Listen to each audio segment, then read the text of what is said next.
Hista, mag 6 to 9 tayo tuwing umaga para hayahay magbaliktaran na. Good morning, Kiking Rika! Good morning, Kiking Missy! Good morning, Kiking Monsters! Isang tulog na lang. Sobra namang pag-aabang na to. Ganyan talaga pag walang pera. Bilang na bilang ang mga oras, ang mga sandali. Kung kailan ka pwedeng sumahod. O, diba? Bukas, sasahod na kami. Yes!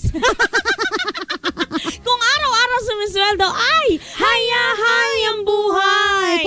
42 na araw na lang, Missy. Ay, Pasko na? Pasko na.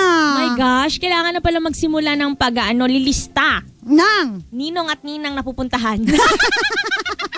Akala mo nang inaanak na bibigyan ng regalo, at saka baliktad na ngayon, di ba? Pag medyo malalaki na tayo, mga ninong at ninang na natin, sila na po yung naghahanap ngayon ng pamasko sa atin. Talaga? Diba?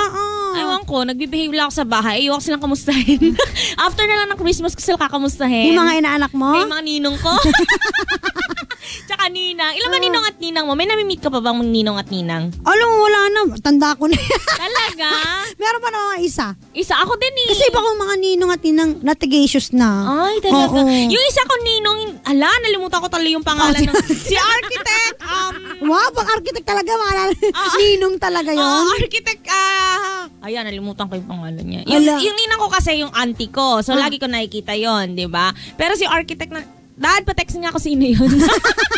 Nanawagan ako para mapuntahan ko. Pakicheck sa baptismal certificate ko. Pero alam ko sa Cubao yun nakatira, pero hindi ko mapuntahan. Ano po nakalagay sa baptismal certificate ko? Architect. Nalimutan ko basta. Mamaya. Diba? Aguado ata. Hindi ko sure. Mamaya, tama, sasagutin ako ng daddy ko. Text ko nga. Ano nga pangalan daddy nung ninong? Oh, sama na.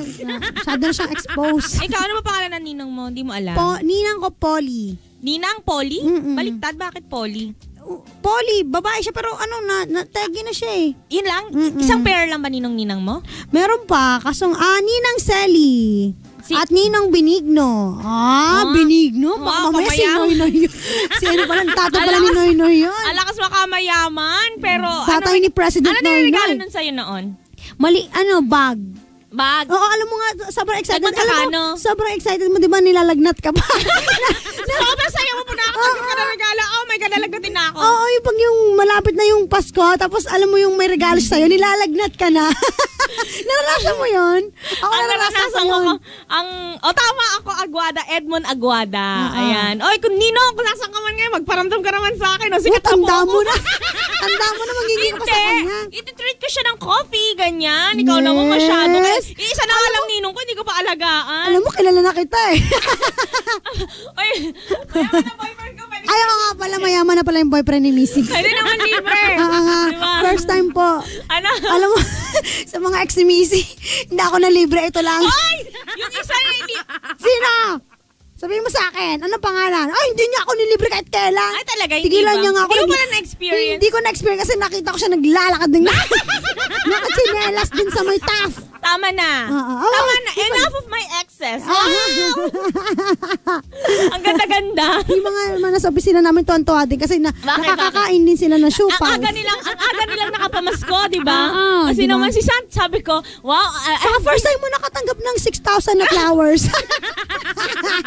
6,000 pesos worth? Oo, grabe ha. Yung boyfriend ko binila ako sa Dangwa eh. 600. Nagulat din ako, sabi ko nga, gusto kong gulayin. Pero sabi ko sa jowa ko, alam mo, binilhan si Missy ng jowa mo niya. ba? Sinabi ko, sabi niya, talaga? Sabi ko, huwag mo akong bibili ng gano'n, perahin mo na lang. Huwag ka mag-alala, yun din yun nasa isip ko nung moment na natanggap ko. Alam mo naman tayo kung gano'n ka-practical. Kaya pero may mga ayaw niyo sabihin sa akin talaga kung magkano. May mga hindi niya alam, sinearch mo na sa online shopping. At alam mo na kung magkano. Sinabi na nung delivery boy. Ako magkano, diba? Tinanong natin, magkano po yan? Ay, mahal po yan, ma'am. Kulang yan. Kembot. 6,000. Gano'n. Sabi ko, sana pinera na lang. Mahali ka, diba? Ganit talaga sa salapi.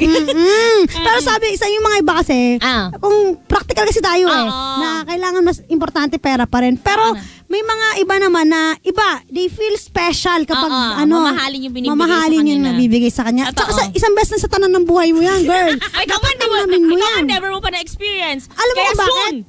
Alam mo kung bakit? Mas gusto ko yung iPad mini. Binila lang ako ng iPad mini. Okay na sa akin to, iPad mini, go. Pwede na to. Huwag na yung flowers. Wag na yun. Si Rika po, masaya-masaya po siya kasi nabubusog po siya kadalasan. Oo nga eh. Nasasama po ako. Dati nung time namin ni Missy, nung kami po ay nakikipag-date po. Habang usapan nakikipag-date pa lang po kami nun ha. Pag nakikipag-date ako, kasama ko si Missy. Okay. Pag nakikipag-date si Missy, kasama pa rin ako. Ganun lagi, di ba? Ay, mula noon. Hanggang ngayon. Nililibre po ako sa pagkain. Correct. Wala nung mahirap pa yung mga ginajowa namin. Hanggang sa mga nag-level up na. Yumaman na. Diba? Ibang syempre, level nag-level na. up na rin tayo. Tumanda na tayo. Naging choosy na rin. Mama asim na. Nakasama niyo ba ang mga babaeng mahilig magbaliktaran mula 6 to 9? Mga inlababo, pagpasensya niyo na po. Pasensya na po. Ang ngayon lang nakatanggap ng mamahalin eh. Bulaklak, 6,000 yun. More than daw. More than. Ako po si Rika Hera. Ako po si Missy Hisa. Mr. Rika Missy. We are the best of friends. Rika Hera. Go Rika! Go Missy! Go Missy! Go Rika! I have a song for you. Ano na naman yung kanta mo?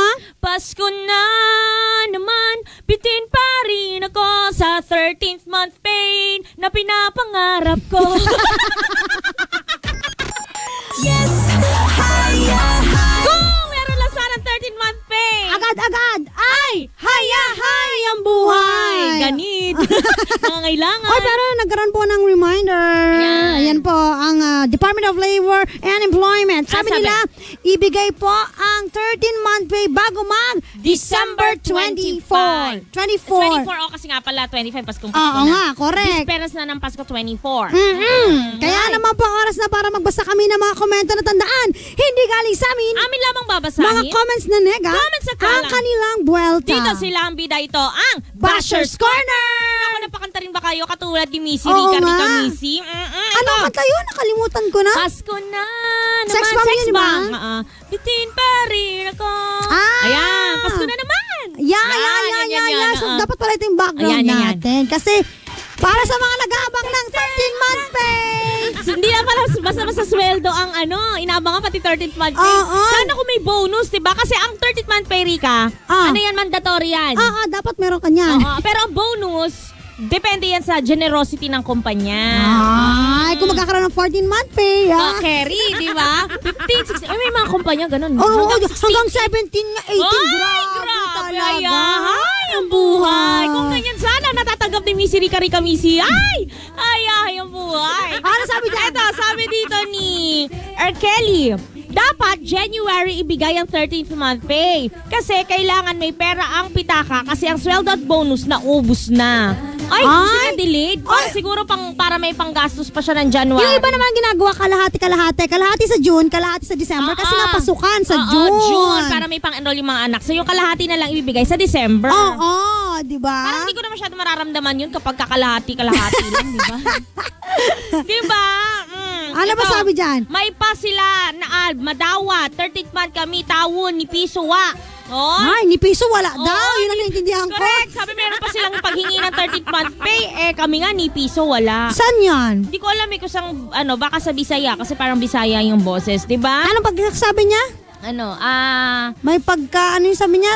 May pa 13 month pay pa. Baka siguro walang work yan. Baka hindi natatrabaho. Ito nga sabi ni Elre, walang bonus, walang 13th month pay. Hindi ba yan? Ay, wala. Bakit wala? Depende kasi sa trabaho. Pag OFW Rika kasi, malamang sa wala. Kasi nga, di ba, mandated by hour law lang. Sa kanila, hindi natin sure. Di ba? Pero sa mga regular po na mga empleyado, inaabangan na po yan. Oo naman. 13-month pay. Ganon. Oo. Pero sana Rika, kasi di ba dati may panukala na yung 13th month pay tax-free. Tax-free sana. Oo. Pero, hindi natin alam kung tax-free na ba this year, di ba? Oo. Pero feeling ko tax-free dapat yung 13-month yun. Kasi di ba, minsan na nga lang eh. Wala talaga tinaksan ninyo. Pati pag-ihi namin may tax. Dapat ang may tax yung mga matataas yung 13-month pay. Yung 100,000. Yung pataas. Diba?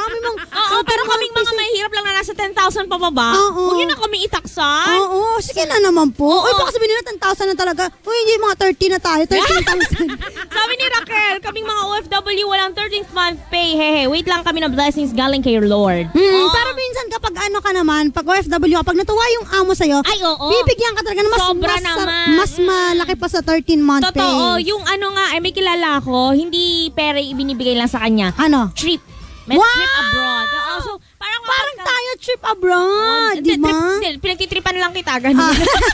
Trip to Jerusalem lang. Oo, di ba? Trip to Baclaran, trip to Quiapo, ganyan. Pero, trip to ano rin naman tayo, abroad. Oo. Dati, di ba? Dati. Oo. Nung ano. Mali mo ngayon, mag-pray lang tayo. Baka Mag-pray? nakikinig ngayon si Bossing, di ba? Sama niyo po kami, ha? Bossing! Isama mo kami! Bossing! Pengi money! Ay, speaking of money, November 22 na yung laban niya. Naku, abangan natin yan. Oo naman. Sana lang hindi mancha-mancha ang kanyang isusuot na damit. Dapat gamitan niya ng Pride Barretta with Stay Away formula. Pero nakaubad naman siya. Ang yung shorts niya. Diba? Siyempre mamamansyahan pa rin yun kapag nasuntok siya. Tapos okay na headbutt siya. Siyempre duduguin yun. Diba? Sa lahat mo ng mga may kalabang mancha, ang dapat ang inyong kakampi po ang Pride Barretta with Stay Away formula dahil ang puti-puti na, ang bango-bango pa ng labada. Hindi lang yan, sobrang makakatipid kayo dahil matagal po matunaw ang Barretta. Yan, kaya yan dapat na high quality product. Yan, kaya kapag kayo po ay may mancha kakaharapin ngayong araw na ito, gamitan po ng Pride Barretta with Stay Away formula. Paano yung mancha ng nakaraan? Ay, mancha ng kahapon. Meron ka bang mancha ng Wala nakaraan? Tinapon ko na yung mancha. Pass is pass. Yan. We move forward. Yan. Sa mga hindi pa po makamove sa mga ex nila, move na po. Yan, move over. Ganun. At syempre, hanapin niyo po si Missy at Rica. Search niyo na po sa Facebook, Missy and Rica. Madaling makita may blue check. Very verified ng Facebook. Follow us on Twitter, Instagram. At DJ Missy Hista and at Rica Hera. At syempre, nakasama niyo po ang mga babaeng mahiling magbaligtaran mula 6 to 9. Ako po si Rica Hera. Ako po si Missy Hista. Mr. Rica Missy. We are the best of friends.